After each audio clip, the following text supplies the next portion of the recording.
అదే RTV app వార్తల్ని క్షణాల్లో చదివే అవకాశం ఉంటుంది. ఒక న్యూస్ పేపర్, ఒక టెలివిజన్ ఛానల్ మీ చేతుల్లో ఎప్పుడూ ఉంటాయి. శ్రీరంగపట్నంలో మరి ముంపు ఈ ఏడాది ఇది మూడోసారి వచ్చినప్పుడు 5 గళ్ళు వేస్తే 5 గళ్ళు కూడా బత్తాలో చేసి ఆఫ్ చేశారు.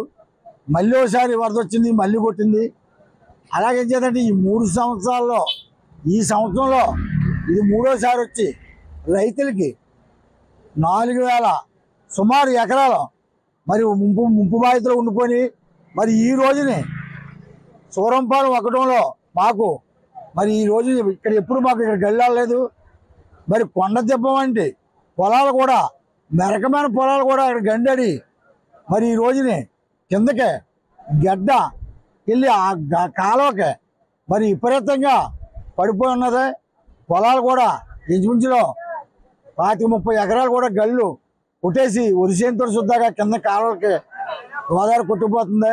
మరిన్ని వీడియోస్ కోసం ఛానల్ ని సబ్స్క్రైబ్ చేయండి. లేటెస్ట్ అప్డేట్స్ కోసం వాట్సాప్ ఛానల్ ని ఫాలో చేయండి.